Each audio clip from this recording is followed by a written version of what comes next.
नमस्कार.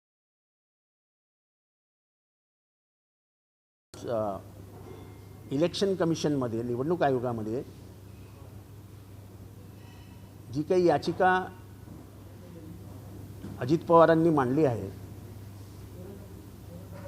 त्याच्या बाजूनी आमचं जे म्हणणं होतं ते आमच्या वकिलांनी संपवलं. त्याच्यानंतर त्यांचे ज्येष्ठ विधितज्ञ आणि त्यांचे वकील मुकुल रोहटगी यांनी परवा बोलायला सुरुवात केली आणि काल त्यांनी अजून अर्धवट सोडून परत मी नंतर बोलेन असं सांगितलं. कालच्या त्यांच्या बोलण्यामध्ये इतकी विसंगती होती, इतक्या कॉन्ट्राडिक्टरी स्टेटमेंट्स होत्या, त्या महाराष्ट्राच्या लक्षात आणून देण्यासाठी मी इथे बसलो आहे. पहिली विसंगती म्हणजे ते आदल्या दिवशी म्हणाले होते की 43 आमदार एकत्र एका ठिकाणी भेटणं अशक्य आहे, कारण का ते आमदार आहेत, ते वेगवेगळ्या भागात असतात. हे ते बोलल्या बोलल्या आम्ही बघितलं. त्यांच्या बाजूला एक अजून ज्येष्ठ विधितज्ञ बसले होते, त्यांनी असं डोक्यावर हात मारून घेतला आणि मग काल त्यांनी स्टेटमेंट रिपेअर केलं की विरोध इतका जास्त होता शरद पवारांना की सगळे आमदार एकत्र बसले 43 आणि त्यांनी एकत्रितपणाने मुंबईत निर्णय घेतला की आम्हाला अजित पवार हे आता अध्यक्ष हवे. कारण का दोन्ही स्टेटमेंट कॉन्ट्राडिक्टरी होते. कारण का अफर्मेशन जे आहे ते मुंबईत झालेलं आहे. जेव्हा तुम्ही म्हणता की सगळे वेगवेगळ्या भागात होते, हा विरोधाभास आहे आणि आम्ही हे पुराव्यानिशी दाखवून देऊ की ते वेगवेगळ्या भागातच होते. का आजकाल सर्वात मोठा पुरावा असतो मोबाईल फोन. सगळं दाखवते की तुम्ही कुठे होतात, किती वाजता कुठल्या टावर खाली होतात, सगळं मिळतं तुम्हाला. हा झाला एक भाग. दुसरी गोष्ट म्हणजे काल अचानक त्यांनी आपली स्ट्रॅटेजीज बदलली. अशी स्ट्रॅटेजी बदलता येत नाही, कुठे तुम्ही शब्दात फसता. आत्तापर्यंत त्यांनी शरद पवार हे हुकुमशाह आहेत, लोकशाही मानत नाहीत, सगळं बोलून झालं होतं. त्यांच्या प्रेयरमध्ये त्यांनी म्हटलं आहे disqualify, disentitle and bar the respondent म्हणजे Sharad Pawar from being office bearer of Nationalist Congress Party with immediate effect. हे कोण म्हणतं? अजित पवार इलेक्शन कमिशनला लिहून कळवतात. क्वॅश all the acts, orders, directions, commands and any other official communications issued by respondent onwards to be illegal and invalid. हे कोण म्हणतं? अजित पवार आणि शरद पवार. काल ते म्हणत होते की आम्हाला त्यांच्या इलेक्शनबद्दल काहीच म्हणायचं नाही आहे, त्यांच्या वागणुकीबद्दल आम्हाला काहीच म्हणायचं नाही आहे. एवढं बोलत असताना ते पटकन म्हणून जातात की he behaved like autocrat, he acted like owner of the party, म्हणजे मालकासारखा वागला. इतकं कॉन्ट्राडिक्शन होतं त्यांच्या बोलण्यामध्ये की ते कॉन्ट्राडिक्शन सहज लक्षात होतं. आमच्यासारख्या बसलेल्या कार्यकर्त्यांनीही नोट्स काढून घेतल्या. म्हणजे आम्ही काही शरद पवारांच्या विरोधात नाही. मग शरद पवारांच्या विरोधात नाही तर पक्ष कशाला हवा? शरद पवारांच्या विरोधात नाही तर इलेक्शन कमिशनला गेलात कशाला? शरद पवारांच्या विरोधात नाही तर त्यांच्याकडनं ते सिम्बॉल काढून घेण्याचा प्रयत्न कशाला करताय? लढायचं असेल तर खुल्या मैदानात उघड्या मनाने लढा. ते लढायला तयार आहेत नाही, येतात ना 3-3 तास बसतात ना येऊन. शरद पवार कुठेही म्हणत नाहीत, ते तर म्हणतात पक्ष माझा आहे, पक्षाला मी जन्म दिला, माझाच पक्ष आहे. आणि तुम्ही लढताय की तुमचा पक्ष शरद पवारांनी सगळं चुकीचं केलं. हे तुम्ही नाही बोलत, हे तुमचे वकील बोलत होते. कधी इलेक्शनच घेतले नाही, स्वतःच्याच हातात सर्व अधिकार घेतले. आता हे बोलत असताना त्यांच्या लक्षातच आलं नाही की हे पत्र माननीय प्रफुल्ल पटेलांनी लिहिलेलं आहे. तो पॅरेग्राफ त्यांनी अगदी व्यवस्थित वगळला. त्या पत्राची सुरुवात होती, in the national convention of Nationalist Congress party held on 10-11 September 22, Shri Sharad Pawar was elected unanimously as the national president of NCP. He was then authorized to announce the names and national bearers of the party along with the working committee members, permanent invitees, state presidents, foreign organization, departments, etc., which under his instructions and approval as follows. हे कोणी लिहिलं आहे? शरद पवारांनी पत्र नाही लिहिलं आहे, हे प्रफुल्ल पटेलांनी लिहिलेलं आहे. आणि प्रफुल्ल पटेलांनी ते रेझोल्युशनमधनं घेतलं आहे. जेव्हा एकमताने हा ठराव पारित होतो तेव्हा प्रफुल्ल पटेलांना अधिकार दिला गेला की तुम्ही हे इलेक्शनला कमिशनला कळवा. तेव्हा शरद पवारांनी सगळे अधिकार आपल्या हातात आपल्या स्वभावानुसार किंवा आपल्या मताने घेतलेलं नाही आहेत. दुसरं त्यांचं म्हणणं होतं की अध्यक्षांना इतके अधिकार आहेत की त्यांच्यासमोर कोणी उभंच राहू शकत नाही, ते घेतील तोच निर्णय. ते हे विसरले की ह्या पक्षाला संविधान आहे आणि ह्या संविधानाला मान्यता ही इलेक्शन कमिशनने दिलेली आहे. पक्ष स्थापन झाल्यापासून जे संविधान चालत आलेलं आहे त्या चालत आलेल्या संविधानाला ते अधिकार हे इलेक्शन कमिशननी प्रदान करून दिलेले आहेत, त्याला मान्यता दिलेली आहे. तिसरा प्रश्न, त्यांनी सांगितलं की आमचं म्हणणं होतं की वाद कधी झाला. पक्षात वाद दाखवावा लागतो ना. जे काही कायदेशीर कारवाया चालू आहे paragraph 15 of the symbols order, त्याच्यामध्ये एक म्हणणं आहे की तुम्हाला पक्षात 2 गट दाखवावे लागतात, आधी दाखवावे लागतात. आम्ही ते म्हणणं मांडलं. त्याच्या विरोधात त्यांनी मांडताना सांगितलं पक्षात तर 2019 पासून 2 गट होते. 54 आमदार घेऊन अजित पवार हे बीजेपीकडे गेले, पण ते हे सांगायला विसरले की 54 आमदारांचं पत्र हे गटनेत्यासाठी सही करून ठेवलं होतं. ते इथल्या गद्दार पदाधिकाऱ्यांनी कोणालाही न विचारता डुप्लिकेट चावी वापरून ते पत्र नेऊन दिलं. चोरलेल्या डॉक्युमेंट्सच्या आधारे सरकार स्थापन करण्याचा प्रयत्न झाला आणि 12 वाजेपर्यंत म्हणजे त्याच सकाळी शपथविधी झाल्यानंतर 12 वाजेपर्यंत महाराष्ट्राला चित्र स्पष्ट झालं की 40 आमदार तर पवार साहेबांबरोबर येऊन मागे बसलेत. मग ते मागे आले. शरद पवार हे मोठ्या हृदयाचा माणूस आहे, हिमालया एवढं हृदय आहे. सगळ्या चुका माफ करून, काही जणांचा विरोध होता, सगळ्यांना उमजवून समजवून अजितदादांना परत उपमुख्यमंत्री केलं. आणि अजितदादांनी उपमुख्यमंत्री पदाचा राजीनामा नाही दिला. जेव्हा सरकार पडलं आणि माननीय उद्धव ठाकरे साहेबांनी जेव्हा राजीनामा दिला तेव्हा अजित पवार राजीनामा न देता बाहेर पडले, कारण का मंत्रिमंडळच गडगडलं. त्यांना उपमुख्यमंत्री करा असं पत्र कोणी दिलं? ज्या जयंत पाटलांच्या इलेक्शनवरचे ऑब्जेक्शन घेत आहेत त्या जयंत पाटलांनी. त्यांना लीडर ऑफ ऑपोजिशन केलं गेलं 1 महिन्यात. त्याचं पत्र कोणी दिलं? जयंत पाटलांनी. त्यांचं म्हणणं आहे जयंत पाटलांचं इलेक्शनच झालं नाही. मग असं जर सगळंच अनधिकृत असेल तर माननीय सुनील तटकरे हे एकेकाळी या पक्षाचे अध्यक्ष होते. त्यांनी स्वतः सांगावं की त्यांचं इलेक्शन अधिकृत होतं का अनधिकृत होतं. हां, त्यांनी कधी घेतलंच नसतं अध्यक्षपद तर ठीक आहे, पण आम्ही बघितलं ना ते अध्यक्ष होते. म्हणजे 22 वर्षात 24 वर्षात तुम्ही शरद पवारांचं सगळं वागणं काढून दाखवता, पण तुम्हाला मिळालेली फळं ह्याच्याबद्दल काहीच बोलत नाही. ह्या पक्षामध्ये खूप वाद होते हे दाखवण्यासाठी खोटं पत्र सादर केलं 54 आमदारांच्या सहीचं. मी तर कुठल्याही परिस्थितीत सहीच केली नसती असं काय असतं तर.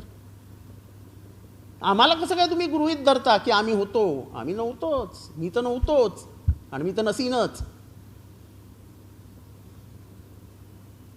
पण शरद पवारांना दुनियाचा सर्वात मोठा विलन ठरवून आता इलेक्शन कमिशन समोर जाऊन अशी मऊ भूमिका का घेत आहेत मला कळत नाही आहे. तुम्ही त्यांना सगळे शब्द वापरले, हुकुमशाह, ॲटोक्रॅट, मालक, फिफ्डम म्हणजे राज्य राज्यप्रमुखासारखे वागले लोकशाहीवर विश्वास नाही, निवडणुका ह्या त्यांना माहीतच नाहीत, सगळं बोलून दाखवलं तुम्ही. सगळे आमदार मोजून दाखवले. केरळाचे 2 आमदार जे आमच्या बाजूने आहेत त्याचं बोलण्याचं काय त्यांना वाटलं नाही की हे 2 आमदार यांच्या बाजूने आहेत. त्यामुळे काल जे काही झालं ते निव्वळ कॉन्ट्राडिक्शन होतं आणि कव्हर करण्यासाठी केलेली वादविवाद होते. त्या ज्येष्ठ विधी तज्ज्ञांबद्दल मला आक्षेप असण्याचं काही कारण नाही, पण त्यांची बाजू मांडताना त्यांनी निष्कारण सगळ्या गोष्टी दडवण्याचा प्रयत्न केला, ह्याचं मला आश्चर्य वाटतं. जे घडले ते लोकांच्या जनतेच्या समोर आहे. राष्ट्रवादी काँग्रेस कोणी स्थापन केला हा जर आत्ताच्या 5 वर्षाच्या मुलालाही विचारलं तर त्याचे आई वडील त्याच्या कानात सांगतील शरद पवारांचं नाव घे, शरद पवारांचं. मधुकर पिचडांपासून भुजबळांपर्यंत आणि भुजबळांनंतर पाचपुतेंपासून गुजराती साहेबांपर्यंत या पक्षाचे अध्यक्ष कोण होते, कसे झाले, सगळ्यांना माहिती आहे.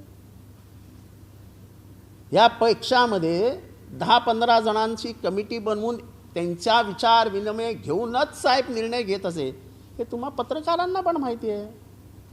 आणि ह्या 15 जणांमध्ये प्रमुख हे 9 जणच असायचे. फक्त तुमचं खटकलं कुठे की तुम्ही आग्रह धरायला लागलेत की आपण BJP बरोबर जाऊयात, आणि पवार साहेबांनी भूमिका घेतली काही झालं तरी चालेल, मी BJP बरोबर घेणार नाही, तुम्हाला जायचं तुम्ही जा. पवार साहेबांनी कोणाला रोखलं नाही. इतक्या मोठ्या मनाचा माणूस आहे. म्हणायला पाहिजे होतं की मला 20-20 वर्ष मंत्री केलं आणि तुम्ही आता मला सांगता BJPचं. पवार साहेब म्हणाले ठीक आहे, तुमचं तुम्हाला पट्ट आहे ना, तुम्ही जा, मी राहतो एकटा. तुम्ही जबरदस्ती त्यांच्याकडनं राजीनामा करण्याचा प्रयत्न केला, त्यांच्यावर मानसिक दबाव आणण्याचा प्रयत्न केला, त्यांच्या वयाचा, त्यांच्या तब्येतीचा काहीच विचार केला नाही. आणि आता सुप्रीम कोर्टात सांगतात की आमचं त्यांच्याबद्दल काही म्हणणं नाही. सगळे दुःख, सगळ्या यातना ज्या इथे लागतील त्या सगळ्या दिल्या, आणि आता एकदम मी नाही त्यातली असं म्हणायचं. तेव्हा महाराष्ट्र हे नाटक ओळखतंय, महाराष्ट्र हे नाटक बघतंय. तुमच्या चेहऱ्यावर बाईट देतानाचं विकृत हास्यही महाराष्ट्राच्या लक्षात येते. जे होईल ते होईल, पण शरद पवार हे शरण जाणारा माणूस नाही, तो लढणारा माणूस आहे. तो माघार घेणार नाही, तो लढेल. आणि भले तुमच्यापेक्षा संख्येने आम्ही कमी असू, पण आम्ही पण तेवढ्याच ताकदीने लढू, कारण का आम्ही आमिषासाठी पुढे गेलेलो नाही.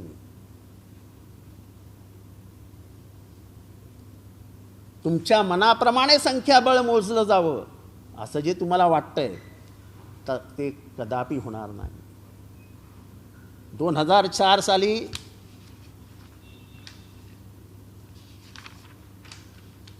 PA संगमांनी शरद पवारांविरुद्ध केस केली होती की हा पक्ष माझा आहे. तेव्हा न्यायाधीशांनी सुप्रीम कोर्टामध्ये आपल्या इलेक्शन कमिशनमध्ये जो निकाल दिला त्यामध्ये त्यांनी सांगितलं की ॲपेक्स बॉडी म्हणजे वर्किंग कमिटी आणि डेलिगेट्स ह्यांची संख्या बघितली तर सर्वात जास्त पाठिंबा हा शरद पवार साहेबांना दिसतोय. त्यामुळे हा पक्षामध्ये संगमा साहेबांना बोलण्याचा काही अधिकार नाही. त्यांनी वेगळाच पक्ष स्थापन करावा आणि पुढे जावं. ह्या PA संगमांचं हे जजमेंट आहे. आज सुद्धा ॲपेक्स बॉडीमधल्या 28 जणांपैकी 16 जण पवार साहेबांबरोबर आहेत. 578 डेलिगेट्सपैकी 300हून अधिक 350हून अधिक डेलिगेट्स आमच्याबरोबर आहेत.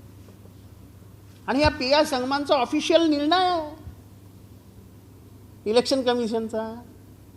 आणि हे काल आम्ही पुराव्यानिशी देखील दिलेलं आहे.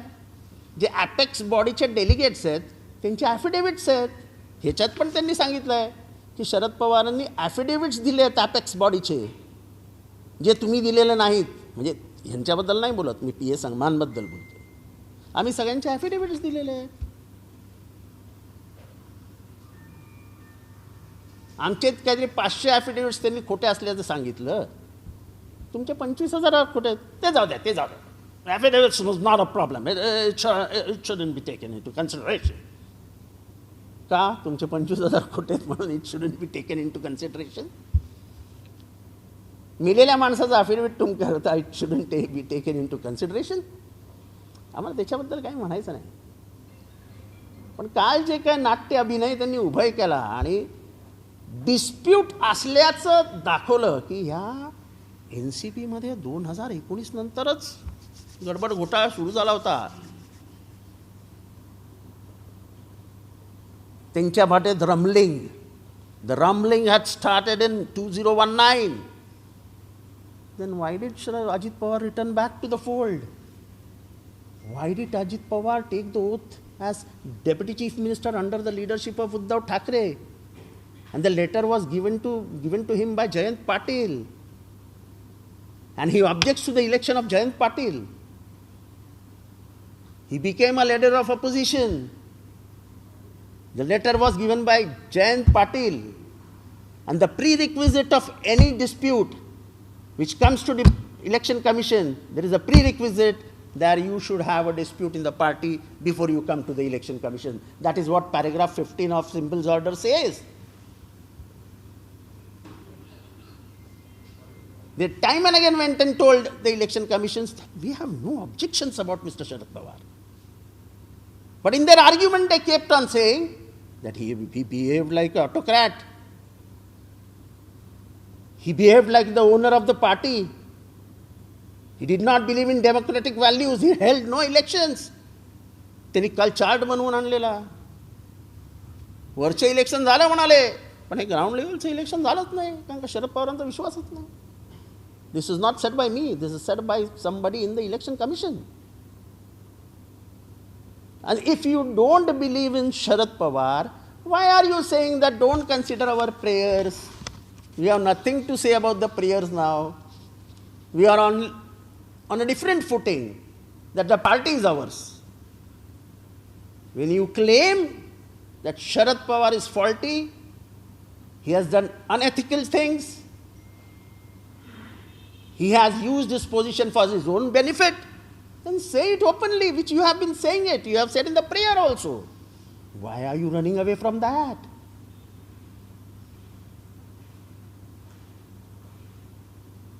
So yesterday's arguments by the advocate of the opposition party, of the opposition of the Sharad Pawar Sahib's group, which is Mr. Ajit Pawar, was completely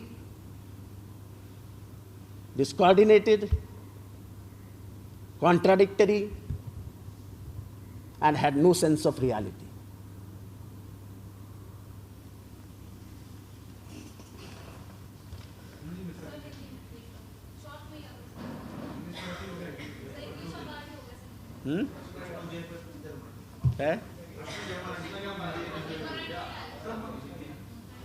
काय प्रश्न आहेत?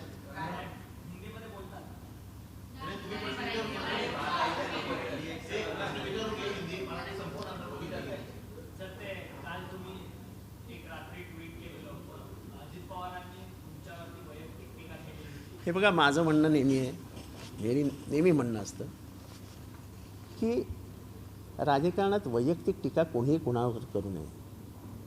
ढेरी वाढले, टक्कल पडलं आहे, हा केस काळे करून येतो, ह्याच्या शर्टावरती पानाचे ठिपके पडलेले असतात, हा तंबाखू खाऊन थुंकत असतो, अशा प्रकारची टीका ही मोठ्या नेत्यांना शोभणारी नाही आहे.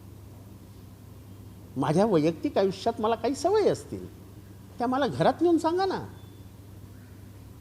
माझ्याबद्दल एवढा द्वेष कशासाठी? की माझं पोट वाढलं याची चिंता त्यांना.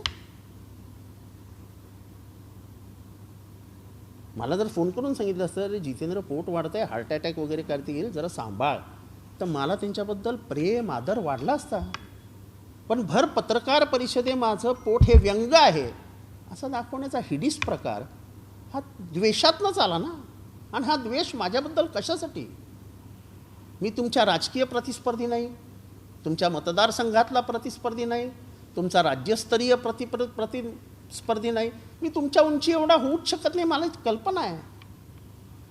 पण माझ्या निष्ठेबद्दल जर तुम्हाला राग असेल तो राग सहन करण्याची हिंमत आणि ताकद परमेश्वराने मला दिली आहे. आणि मी म्हणून वरती ट्विटवर लिहिलं आहे, वैयक्तिक टीका कोणीच कोणावर करू नये.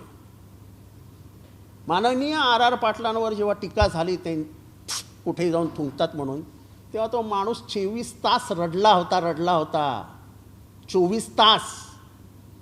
आमच्या एक पक्षाचे पदाधिकारी नेमायचे होते, त्यांना फक्त एकाच कारणासाठी नेमलं नाही की त्यांच्या शर्टावरती पानाचे डाग होते. हे काही क्रायटेरिया आहेत? मी किती वेळा ओरडा खायचो होती की हे 2 मटणं उंडी आहेत. म्हणजे मी शर्ट कसा घालावा, कोणता घालावा, कुठल्या कलरचा घालावा, हे काय मी आता विचारायला जावा कोणाला? Everybody has his on choice in life. प्रत्येकाला त्याच्या आयुष्यात त्याची एक आवड निवड असते. पक्ष त्याच्यावरती नाही येऊ शकत. आणि म्हणून मी म्हटलं की कोणाच्याही वैयक्तिक जीवनावर जाऊ नका.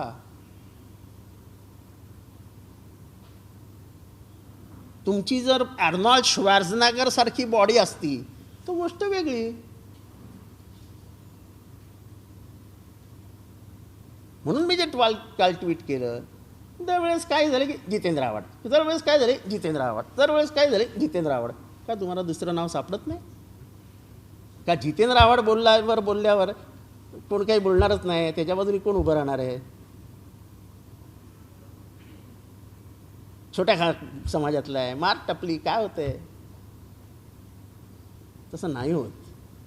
मला पण स्वाभिमान आहे, मला पण मित्रपरिवार आहे, मला पण विचारणारे पाहिजे काय रे तुझ्या पक्षात तुझ्या डेअरीबद्दल पण बोललं जातं, असं विचारलं ना मला अनेक लोकांनी.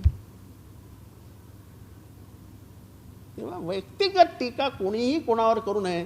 म्हणजे हे द्वंद्व लढलं जाणार नाही. वैचारिक असावं ना, युद्ध हे नेहमी वैचारिक असावं. मी वैचारिकच बोलतोय ना नेहमी.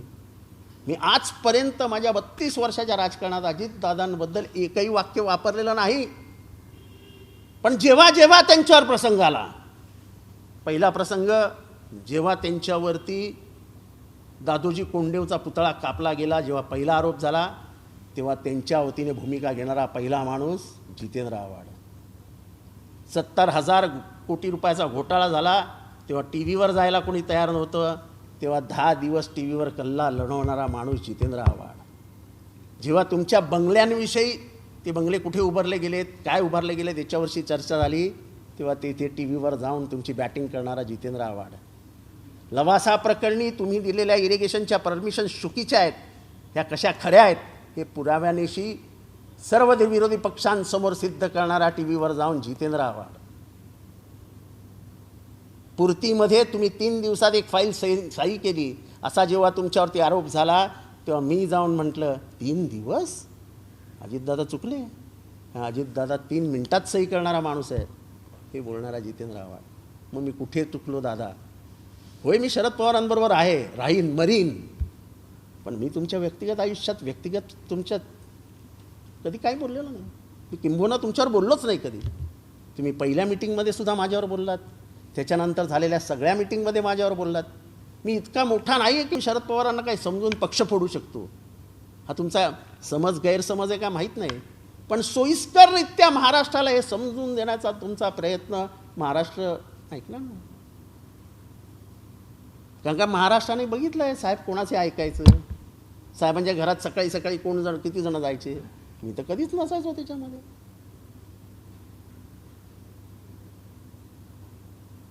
पण ह्या दिवसांची तुम्हाला आठवण नाही येत कधी की जेव्हा कोणीच टी व्हीवर जायचं नाही तेव्हा एकटा जितेंद्र लढायचा? आणि तोही साधीसुधी नाही, 10 वर्ष लढलोय मी, 10 वर्ष. 2014 नंतर बाकीचे यायला सुरुवात झाले टी व्हीवरती, तोपर्यंत हे सगळं घडून गेलेलं होतं.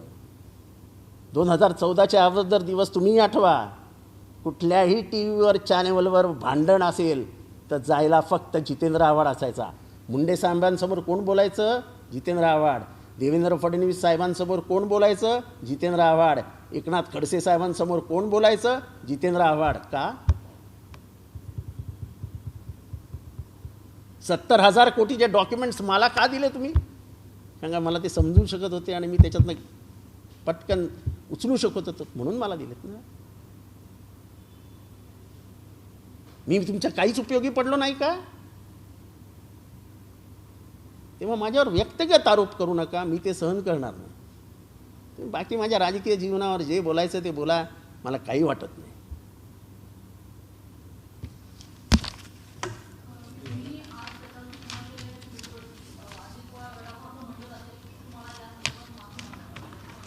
कशाला माफी तुम्ही माझं पोट काढाल तेव्हा तुम्ही माफी नाही मागणार आणि मी तुमचं पोट काढल्यावर तुम्ही माफी मागणार. काय बेटा बेटा आहे मी.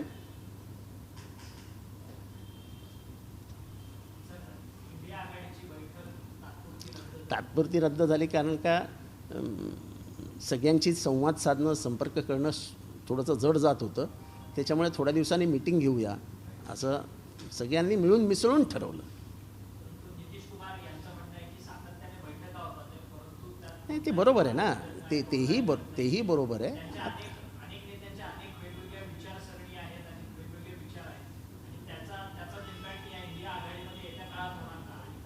काही इम्पॅक्ट होणार नाही.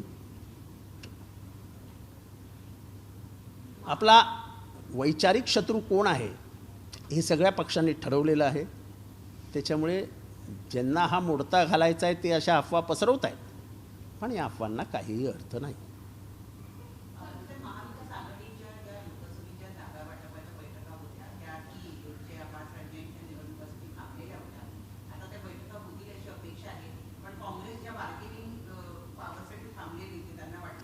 नाही आता ह्या चर्चा ह्या पत्रकारांच्या असतात. ह्या राजकीय नसतात. अशा उडत्या हवेतले पक्षी मोजू नका. आम्ही बरोबर आहोत, जागेवर आहोत. आमचं काय आहे ते आम्हाला माहिती आहे. ते गणित फक्त आम्ही बाहेर सांगत नाही एवढंच आहे. होतील ना सुरू होतं. 5 राज्यांच्या निवडणुका होत्या. सगळे नेते बिझी होते. आता सुरू होतील.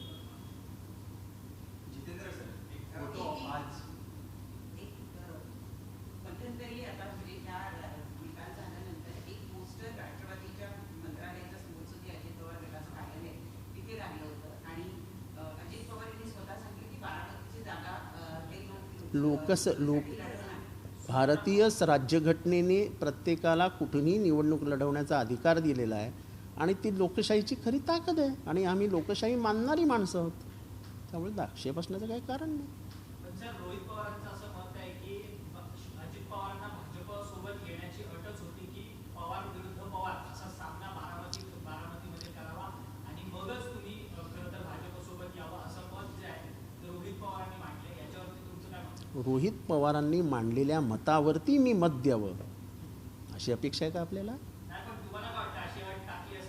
मी ह्याच्यावर काहीच बोललेलो नाही आजपर्यंत. एक माणूस बोलला आहे ना आमच्या वतीने.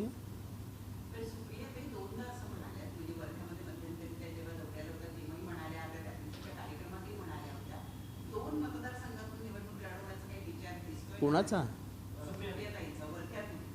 वर्ध्यातून. त्यांना चंद्रपूरमधून नाही आवडेल. त्यांना महाराष्ट्राच्या कुठल्याही मतदारसंघातून निवडणूक लढवायला आवडेल. त्याच्यात काय.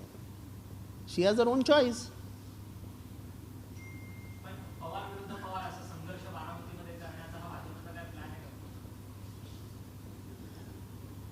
पवारांना संपवायचा जो प्लॅन आहे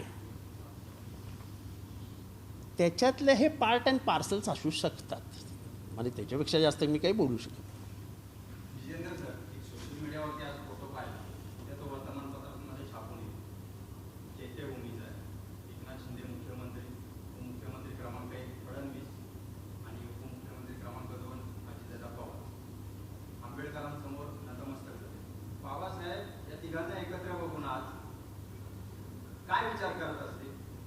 त्यांनी वरती दुसरं संविधान लिहिण्याची सुरुवात केली. चला बोला. चला झालं.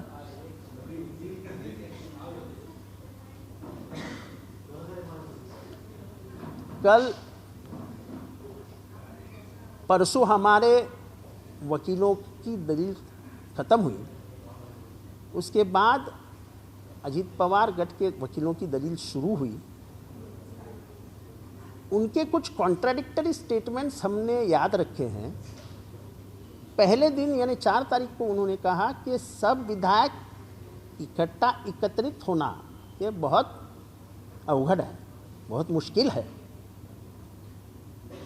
और कल उन्होंने कहा कि सब विधायक एकत्र होके, इकट्ठा होके गुस्से से कह रहे थे कि हमें शरद पवार नहीं चाहिए, हमें अजीत पवार चाहिए। फिर उन्होंने बताया कि ये प्रेयर जो हमने लिखी है, जिसमें हमने शरद पवार को सभी चीज़ों से हटा डालो, ये प्रेयर के तरफ ध्यान न देना। हमको शरद पवार के इलेक्शन से कुछ लेना देना नहीं। अगर उनको आपको लेना देना नहीं तो फिर पार्टी और सिंबल क्यों मांग रहे हो भाई? फिर इलेक्शन कमीशन सिंबल ऑर्डर में पैराग्राफ 15 में कहा गया है कि इलेक्शन कमीशन में आने के पहले पार्टी में 2 ग्रुप है, वो दिखाना पड़ेगा। 30 तारीख के पहले तो आपको भी मालूम है कि कोई गुट्ठा ही नहीं। इतना ही नहीं, 30 तारीख को इन्होंने जब चुनाव आयोग में गए, उसके बाद दूसरे दिन एक पत्रकार परिषद को एड्रेस करते हुए अजीत पवार ने खूब मैं लीडर ऑफ अपोजिशन हूँ ऐसा कहा। तो एक तरफ तुम इलेक्शन कमीशन में सबमिट कर देते हो और दूसरे दिन कहते हो कि मैं लीडर ऑफ अपोजिशन हूँ।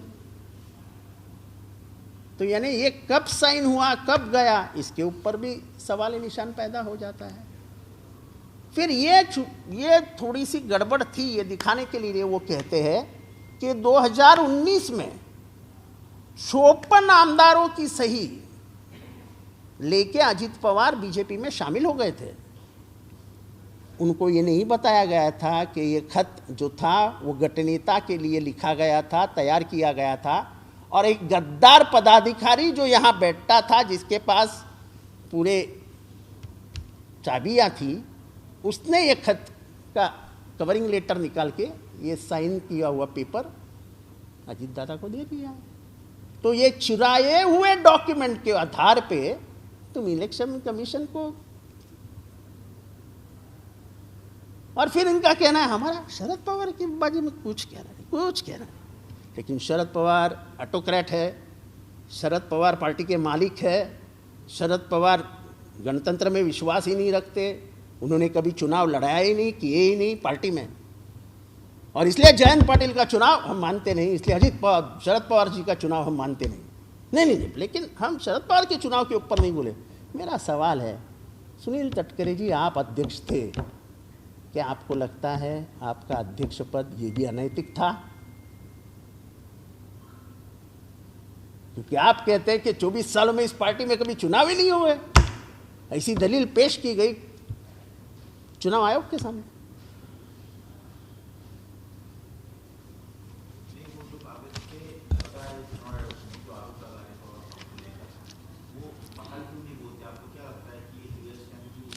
नहीं, अभी हमको उनका स्टैंड क्यों क्या है ये मुझे कोई लेना देना नहीं। मैं जो सत्य बता रहा हूँ ये पेपर के ऊपर बता रहा हूँ कि इलेक्शन कमीशन को लिखा गया ये खत, इसके नीचे सिग्नेचर है माननीय प्रफुल्ल पटेल साहब की। और 1999 के बाद 2 ही लोग इलेक्शन कमीशन के संपर्क में थे। एक थे पीताम्बरम मास्टर जो हमारे इलेक्शंस के इंचार्ज हुआ करते थे, सेंट्रल इलेक्शन अथॉरिटी के इंचार्ज हुआ करते थे, और दूसरे वाइस प्रेसिडेंट के रूप में प्रफुल्ल पटेल जी थे। जो प्रफुल्ल पटेल जी ये कहते कि वर्किंग प्रेसिडेंट का कोई पद ही नहीं था, वो आज वहाँ जाके वर्किंग प्रेसिडेंट बने, और वर्किंग प्रेसिडेंट के अधिकार से उन्होंने अजीत पवार जी को राष्ट्रीय अध्यक्ष घोषित कर दिया। तो जो हम कॉन्ट्राडिक्शंस दिखाना चाहते हैं वो कागज पे है।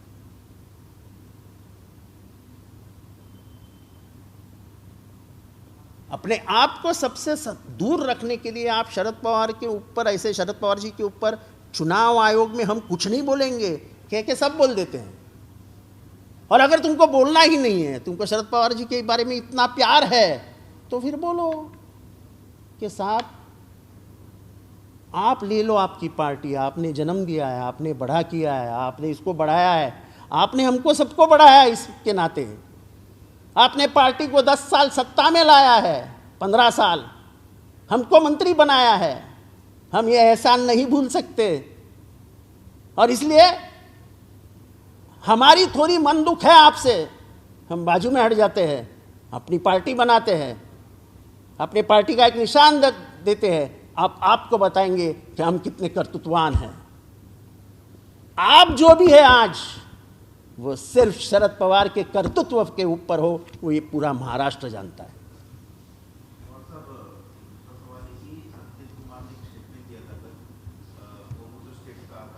क्या क्या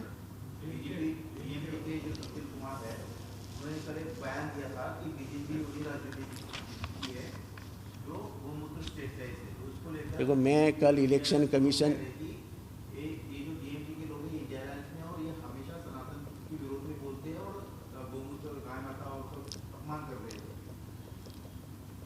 देखो, कोई गौ माता का अपमान नहीं करता, आपको मालूम नहीं है। पोंगल का जो दूसरा दिन होता है, पोंगल जो सबसे बड़ा त्यौहार है दक्षिण भारत का, उसके दूसरे दिन गाय की पूजा की जाती है। कुछ वर्ग अगर ऐसा कहता है तो इसका मतलब ये नहीं कि दक्षिणात्य लोगों का ये भूमिका है, पर इसका इस्तेमाल अगर आप फिर धर्म और जात के लिए करोगे, साउथ और नॉर्थ इंडिया के लिए करोगे, तो आपका वो धर्म है।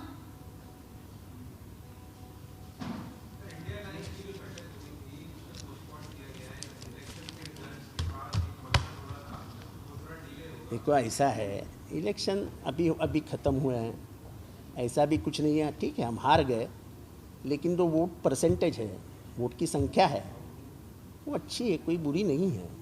और कुछ शंकाएं हमारे मन में है, जो कल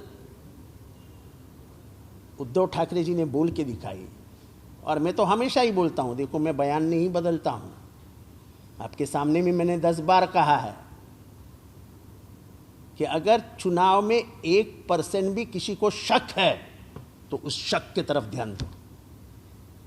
अगर अमेरिका, जर्मनी, फ्रांस, नीदरलैंड, सब पश्चिमात्य देश ईवीएम से हटके बैलेट पे आए हैं, तो हम भारत जैसे एक विश्व के सबसे बड़े गणतंत्र के मालिक ये आग्रह क्यों करते हैं कि हम ईवीएम पे ही बने रहेंगे? जो उद्धव ठाकरे जी ने कहा उसका मैं समर्थन करता हूं कि एक चुनाव करो ना, accept it as a challenge. आपके पास जनसंख्या है, लोक संख्या है, आपके पास मतों की संख्या है, तो ले लो।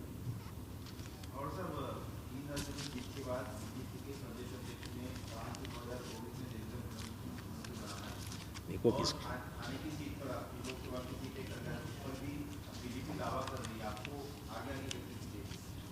देखो मैंने अभी जब कहा तब मैं दूसरे के घर संसार में झांक के नहीं देखता हूं। उनके मियाँ बीबी में क्या झगड़ा चालू है वो मियाँ बीबी जाने ना, मेरे क्या लेना देना।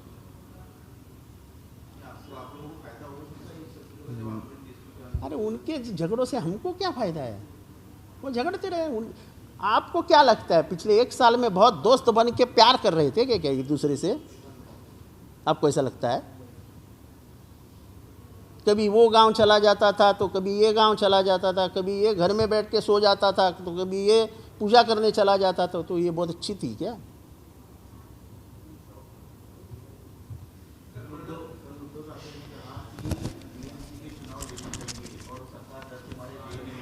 ये तो बात सही है। लेकिन बीजेपी कह रही है कि जो आपकी सरकार थी, तो सरकार की वजह से ये चुनाव डिले हो रहे हैं, क्योंकि जो परिश्रम किया गया था उसको चैलेंज किया गया था, तो उन्हीं के कारण डिले हो रहा है। देखो ऐसा है, वजह देने के लिए कुछ भी दे सकते हैं, पर उनमें हिम्मत ही नहीं है बंबई का चुनाव लेने की, क्योंकि शिवसेना एक तरफा team K I.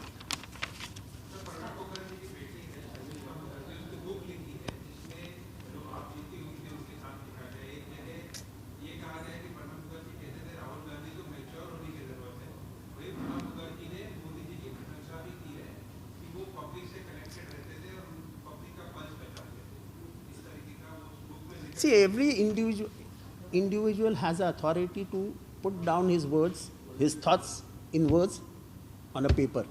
That is what Sharmishta Banerjee has done. Sharmishta Mukherjee has done. Why should anybody object to it? That are her personal thoughts. She has written it down. Anybody should read that book and make his own opinion. That is what the book is meant for. It is not for public debate. No?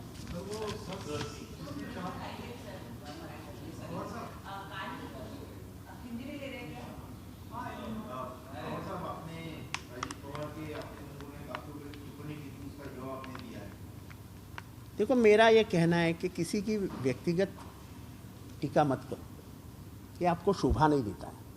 आपकी एक गरिमा है, आपकी एक ऊंची है, उसको छोटा मत बनाओ। उन्होंने भरे पत्रकार परिषद में, मैं जब पवार साहब के बाजू में खड़ा रह के भीग रहा था, तो उन्होंने कहा, तो भिजत होता है पवार साहेबांच्या बाजूला वरून, मैं मेरे बाप को अकेला छोड़ के नहीं भाग सकता, बारिश आ गया तो मैं भाग जाऊँ, मैं भागने वालों में से नहीं। तो उसके बाद उन्होंने कहा कि भीगा तो भीगा, उसका पेट कितना दिख रहा था, अभी मेरे पेट से उनको क्या तकलीफ है। फिर जब उनका फोटो आया इतने बड़े पेट का, तो मैंने वो डाल दिया। पर मैं आज भी सूचित करना चाहता हूं, वो बड़े लीडर है कि वो हमेशा व्यक्तिगत टीका करते हैं। उन्होंने भरे सभा में कहा था कि आर पाटिल किधर भी जाके थूक देता है, इसको कैसे लेके जाए फॉरेन। मेरी जानकारी है, मेरी जानकारी, आर पाटिल 24 घंटे रोए थे, 24 घंटे। उनको समझाया गया बाद में, तब उन्होंने अपने आंसू पोंछे। मुझे ये भी मालूम है, हमारे पार्टी में एक को अपॉइंट करना था, तो इनका ऑब्जेक्शन आया, ये आदमी पान खाता है, सब इधर लाल लाल दिखता है, इसको कैसा करेंगे।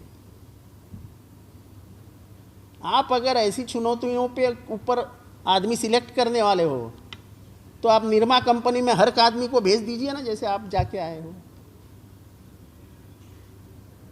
मैं आज भी उनको कहता हूँ, प्यार से कहता हूँ, व्यक्तिगत टीका मत करिए, कोई सहन नहीं करता है। वो आर पाटिल रो रो के सहन कर गया, पर मेरे जैसा आदमी नहीं सहन करेगा। क्यों करूं? मैंने ना आपसे लिया है कुछ, ना आपने मुझे दिया है कुछ, पर जब भी वक्त आया, तब आपके पीछे आगे खड़े रहने वाला पहला आदमी जितेंद्र आव्हाड था। 70,000 करोड़ रुपए का जब आपके ऊपर आरोप हुआ, तो लगातार 15 दिन टीवी पे किसने लड़ाई आपकी बाजू? जब आपके बंगले के बारे में बोला गया, तब किसने लड़ाई आपकी बाजू? जब दादोजी कोंडदेव का विषय निकला, तो किसने लड़ाई आपकी बाजू? तब तो टीवी पे मेरे सिवा कोई नहीं जाता था। गडकरी साहब को आपने मदद की ऐसा जब कहा गया, तो किसने लड़ाई आपकी बाजू?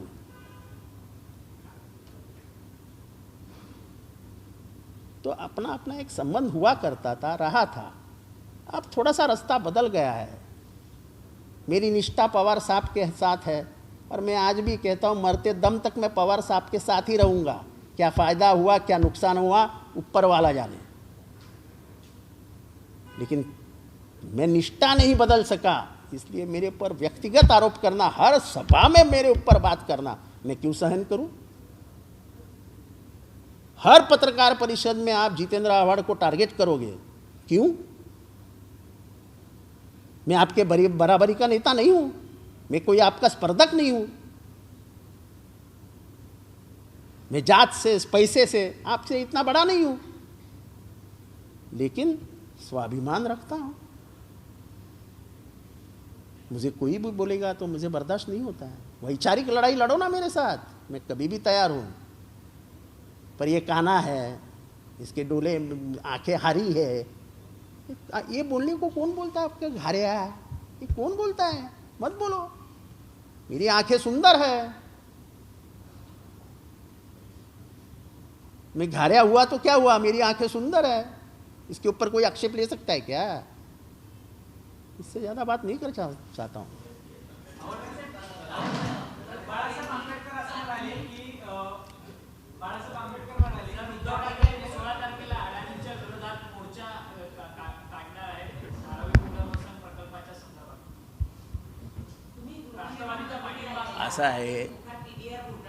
असं आहे, काल आम्ही सगळे दिल्लीत होतो, आज सकाळी उठलो, मला अदितीचा फोन आला, पत्रकार परिषद घ्यायची आहे.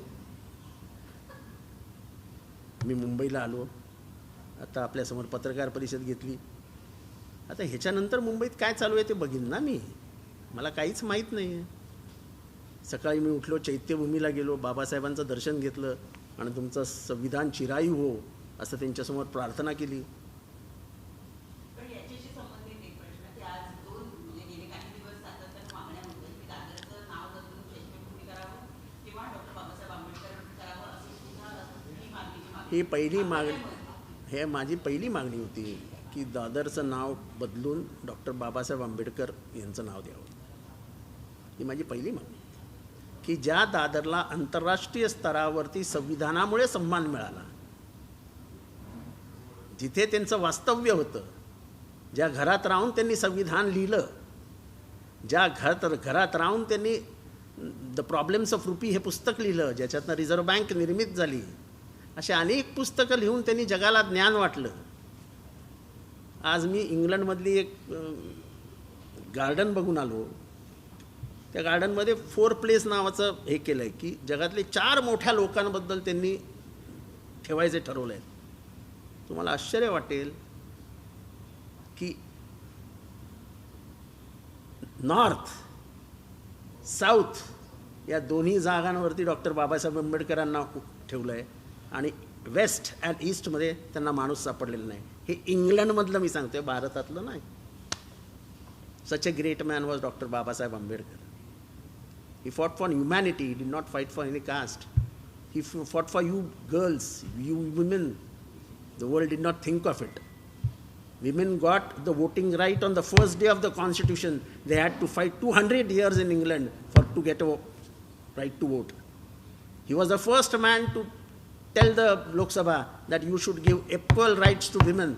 And he brought in the Hindu Code Bill, which was not supported then by the men-dominated society. Ambedkar was so liberal. Who gave you the maternity leave? Who gave the workers Sunday chutti? Who gave them? Bonus कोणी दिला? Sick leave कोणी दिली? हे सगळं बाबासाहेब आंबेडकरांचं देणं आहे. त्यांनी फक्त एका समाजासाठी काम केलं नाही, त्यांनी मानव जातीसाठी काम केलं. नाही तर महिला एवढ्या वरती घेऊच शकल्या नव्हत्या. त्यांनी कायद्यात रूपांतरित केलं, जे शाहूंनी आणि फुलेंनी नुसतं सांगत होते बदल करा, बदल करूया, बदल केले त्यांनी, पण त्याला संविधानाचा आधार नव्हता. शाहू फुलेंच्या विचारांना संविधानाचा आधार देणारा हा महापुरुष यांनी तुम्हाला सगळ्यांना घडवलं आणि मलाही घडवलं.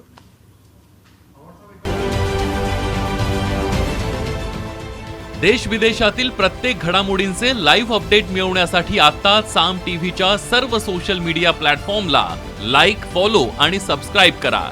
तसंच सर्व नोटिफिकेशनसाठी बेल आयकॉन प्रेस करायला विसरू नका.